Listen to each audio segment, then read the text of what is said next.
Hello friend, sociology with Dhruv Dikshit channel में आज आपके साथ ध्रुव कुमार दीक्षित एक नए इवेंट्स पे चर्चा करेगा।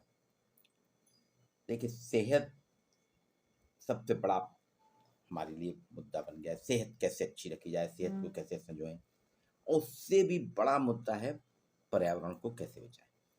सेहत अच्छी बनाना और पर्यावरण को बचाना, दो चीज़ों के लिए सिर्फ एक साधन है हमारे पास, जिसका हम प्रयोग करें तो हमारी सेहत भी अच्छी रहेगी और पर्यावरण भी सुरक्षित रहेगा। ये आवागमन का एक प्राचीनतम साधन है। जी हाँ, मैं बात कर रहा हूँ बाइसिकल की, साइकिल की। 3 जून विश्व साइकिल दिवस है, वर्ल्ड बाइसिकल डे 3 जून। यातायात के लिए सबसे आसान, सरल, सस्ता, भरोसेमंद और हमारे स्वास्थ्य के लिए उत्तम, स्वास्थ्य हमारा सुरक्षित रखना और लंबे समय तक पर्यावरण को भी सुरक्षित रखने का साधन जो है आवागमन का, साइकिल है, बाइसिकल है। कुछ जगह चर्चा होती है साइकिल के जब आविष्कार हुआ, इसके बारे में साइकिल का आविष्कार ऐसा माना जाता है, कहा जाता है इतिहासों में कि यूरोप में हुआ था, और लगभग 200-250 साल पहले यूरोप में साइकिल का आविष्कार हुआ। लेकिन सोशल मीडिया ने इस तर्क को बेमानी साबित किया है। कुछ दिनों पहले फेसबुक में, व्हाट्सएप में एक फोटो आई थी, उसमें सुरेश अग्निहोत्री जी के माध्यम से उसको भेजा गया था। उसमें दिखाया है कि साइकिल के आविष्कारक जो हैं वो भारत हैं, यूरोप नहीं है। भारत में 2000 साल पहले ही साइकिल का आविष्कार हो चुका था। वो ऐसे कह रहे हैं कि यूरोप में एक मंदिर है, पंचवर्ण स्वामी मंदिर, बहुत प्राचीन मंदिर है तमिलनाडु में। भारत के तमिलनाडु में पंचवर्ण स्वामी मंदिर है, उसमें साइकिल पे बैठे एक व्यक्ति की मूर्ति है, जिसमें कि वो साइकिल के पेडल मार रहा है। अब देखिए, यूरोप में साइकिल का आविष्कार हुआ, लेकिन वो 200-250 साल पहले हुआ यूरोप में। और भारत का, तमिलनाडु का प्राचीन पंचवर्ण स्वामी मंदिर है, उसमें की दीवार पे एक मूर्ति है जिसकी फोटो भी बहुत चर्चित थी। वर्ल्ड पूरा हैरान रह गया था कि साइकिल पर बैठा एक व्यक्ति साइकिल चला रहा है, पेडल मार रहा है। ये 2000 साल पुरानी मूर्ति है, ये भी इतिहास बता रहा है। तो भारत में आप सोचिए कि 2000 साल पहले ही, जब उतना लोगों की फ्रिक्वेंटली आना जाना नहीं था, समाज सीमित था, छोटे से उसमें रहते थे, एक गांव से एक गांव बहुत कम निकलते थे, एक गांव से दूसरे गांव। इतना ज़्यादा जैसे आज हम ट्रैवल कर रहे हैं, उतना ज़्यादा ट्रैवल या यातायात, आवागमन के साधन नहीं थे, आदमी पैदल चलता था। उस वक्त भारत में साइकिल का आविष्कार हो चुका था, और वो जानते थे ये सबसे सस्ता, सरल, भरोसेमंद, उत्तम साधन है। इससे हमारा स्वास्थ्य भी अच्छा रहेगा, स्वास्थ्य के साथ साथ पर्यावरण भी अच्छा रहेगा। इसी के बारे में पत्रिका समाचार पत्र में डॉक्टर सुरेश पांडे, जो कि चिकित्सक हैं, लेखक हैं, वो साइकिलिंग को बढ़ावा देने की एक मुहिम चला रहे हैं उसको कई दिनों से। और 3 जून वर्ल्ड बाइसिकल डे पे उन्होंने बताया कि साइकिल क्या है। अगर आप अपने दुनिया के पर्यावरण को बचाना चाहते हैं, अपने स्वास्थ्य को बचाना चाहते हैं, स्वास्थ्य संवर्धन के साथ साथ पर्यावरण संरक्षण के क्षेत्र में क्रांतिकारी बदलाव ला सकती है। अब देखिए, साइकिल अभी भी चलन से बाहर नहीं हुई, लेकिन एक समय था जबलपुर पूरे इंडिया में साइकिलों का शहर कहलाता था। यहाँ पे 4-4 ऑर्डिनेंस फैक्ट्री हैं। सुबह 7 बजे से लोग साइकिल में निकलते थे अपने घर से फैक्ट्री, और फिर शाम को लौटते थे। तो कुछ रास्तों पे तो बिल्कुल साइकिल ही साइकिल दिखती थी। ये बहुत पुरानी बात नहीं, ये 90 तक की बात है, 1990। लेकिन 1990 के बाद से जैसे जैसे ग्लोबलाइजेशन बढ़ने लगा, पूंजी का फ्लो बढ़ने लगा, ऑटोमोबाइल्स ने तरक्की की, और लोन दे दे के तो साइकिल से स्कूटर, लूना, स्कूटी, फिर आपके बाइक्स आने लगी, और अब 4 व्हीलर।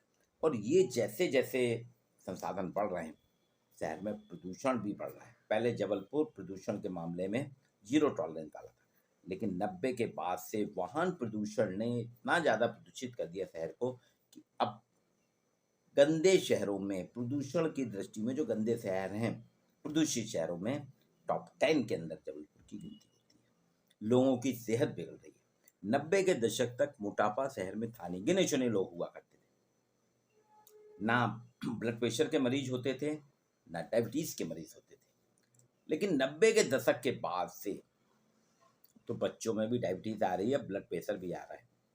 60 से 70% यहाँ के लोग ब्लड प्रेशर के शिकार हैं और इसी तरह से 40 से 60% डायबिटीज़ के शिकार हैं।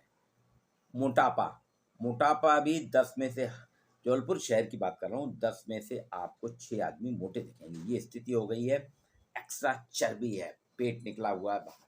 लेकिन 90 तक यहाँ पे ये स्थिति नहीं थी, इक्का दुक्का थे। ये क्रांतिकारी बदलाव अभी भी हम ला सकते हैं। स्वास्थ्य के प्रति हमें गंभीर होना पड़ेगा, साइकिलिंग की आदत डालना पड़ेगी। साइकिलिंग हमारी प्रतिरोधक क्षमता को बढ़ाती है, फेफड़ों को स्वस्थ रखती है, मोटापे को नियंत्रित करती है। 3 चीज़ देखिए, मोटापा भी नियंत्रित करती है, फेफड़े को मतलब बहुत ही स्वस्थ रखती है, हेल्दी रखती है, और हमारे शरीर की प्रतिरोधक क्षमता बढ़ती है। जो कोरोना में आए थे ना, प्रतिरोधक क्षमता जिसकी अधिक थी, उसने कोरोना को, कि वायरस उसके बॉडी में जाने के बाद भी वो स्वस्थ है। लेकिन जिसके शरीर की प्रतिरोधक क्षमता कम थी, उनको कोरोना ने सबसे ज़्यादा परेशान किया। डेनमार्क की राजधानी कोपेनहेगन जो है, विश्व की सबसे अधिक साइकिल फ्रेंडली सिटी के रूप में जानी है, कोपेनहेगन। इसे सिटी ऑफ साइकिलिस्ट के रूप में जाना जाता है। इसकी पहचान ही है सिटी ऑफ साइकिलिस्ट। यहाँ की 52% जनसंख्या, 52% जनसंख्या दैनिक आवागमन संबंधी जरूरतों के लिए साइकिल का उपयोग करती है डेली। और हमारे यहाँ क्या हालत है, भारत में 70% लोग काय का उपयोग करते हैं आवागमन के साधनों में, 2 व्हीलर्स का, 4 व्हीलर का। नीदरलैंड में एम्स्टर्डम जो है, यहाँ लोग अपने वर्किंग क्लास वाले जितने भी हैं, कार्यस्थल पर जाने के लिए साइकिल का उपयोग करते हैं। वहाँ कोई भी 2 व्हीलर से या कार का प्रयोग नहीं करता, 4 व्हीलर का, और गौरवान्वित महसूस करते हैं। मैं साइकिल चला रहा हूँ तो वो अपने आप को गर्व महसूस करते हैं। WHO विश्व स्वास्थ्य संगठन के अनुसार 60 से 85% व्यक्ति जो हैं सेंट्री लाइफ स्टाइल, गतिहीन जीवन शैली के चलते, गतिहीन जीवन शैली के चलते हाई ब्लड प्रेशर, मधुमेह, डायबिटीज, मोटापा, कैंसर, अवसाद, ऑस्टियोपोरोसिस जैसे अनेक बीमारियों से घिरते जा रहे हैं। ये WHO कह रहा है कि 60 से 85% एक लंबी आबादी जो है, मोटापा, blood pressure, high blood pressure, आपका डायबिटीज, मधुमेह, कैंसर, अवसाद, ऑस्टियोपोरोसिस जैसी बीमारियों का शिकार बन रहा है। लेकिन अगर अभी भी हम चेत जाएं, साइकिल चलाएं, तो इससे हम बच सकते हैं। सक्रिय जीवन शैली अपनाएं, ये गतिशीलता को हमारे खत्म करती है। हमने साइकिल नहीं चला के, हम गतिशीलता हमारी जो है वो गतिहीन जीवन शैली बन गई है। लाइफ स्टाइल हमारी स्टॉप होती जा रही, जीवन शैली गतिहीन हो रही, जबकि हमें जीवन शैली गतिशील रखना है। गतिशील जीवन शैली अगर हम अपनाते हैं तो बहुत सी बीमारियों से हम बच जाएंगे। करोड़ों व्यक्ति गंभीर बीमारियों की चपेट में आ सकते हैं अगर हमारा यही हालात रहे, हम गतिहीन जीवन शैली में जीते रहे। नियमित रूप से जो साइकिल चलाते हैं, उन व्यक्तियों को इन बीमारियों का खतरा बहुत कम हो जाता है। शरीर में अतिरिक्त चर्बी जो है घटाने में साइकिलिंग ही सबसे अच्छा व्यायाम है। तैराकी है, लेकिन तैराकी हर कोई नहीं कर सकता, उसको सीखना पड़ता है, रिस्क रहती है। घर के पास तालाब नहीं होते हैं, पॉन्ड्स नहीं होते हैं, न नदियाँ नहीं होती हैं। बस साइकिल हर घर में रखी जा सकती है, आप चलाएं तो अतिरिक्त चर्बी जो आपकी बॉडी में एक्स्ट्रा फैट है, उसको घटाने में साइकिलिंग बहुत ही कारगर है, मददगार है। इंपीरियल कॉलेज ऑफ लंदन में एक रिसर्च हुई थी। उसका रिसर्च पेपर बता रहा है कि जो डेली नियमित रूप से साइकिल चलाते हैं, उनका बॉडी मास इंडेक्स BMI जो है, पैदल चलने वालों या सार्वजनिक परिवहन सुविधाओं का उपयोग करने वालों से भी कम होता है। देखिए, पैदल चलने वालों से भी कम है साइकिलिंग से। कैनेडियन फैमिली फिजिशियन नामक साइंटिफिक जर्नल के अनुसार 2018 के में एक रिसर्च हुई थी। वो कह रहे डेनमार्क में साइकिल से काम पर जाने वाले व्यक्तियों की आकस्मिक मृत्यु की आशंका 25% कम हो गई है। आकस्मिक मृत्यु की आशंका 25% घट गई है। ब्रिटिश मेडिकल जर्नल भी कहता है कि नियमित साइकिल चलाने वालों में कैंसर की आशंका 46% तक कम हो जाती है। 46% कैंसर की आशंका कम हो जाती है। एक और ब्रिटेन के डॉक्टर कहते हैं उच्च रक्तचाप और मोटापा, हाई ब्लड प्रेशर और मोटापा जैसे रोगों को आरंभिक अवस्था में अगर किसी को होता है, अगर वो साइकिलिंग करने लगे, तो नियंत्रित करने के लिए जो आप दवाइयाँ लेते हैं ना, दवाइयों की जगह आप साइकिल चलाएं, आपका मोटापा भी नियंत्रित हो जाएगा और ब्लड प्रेशर भी हो जाएगा।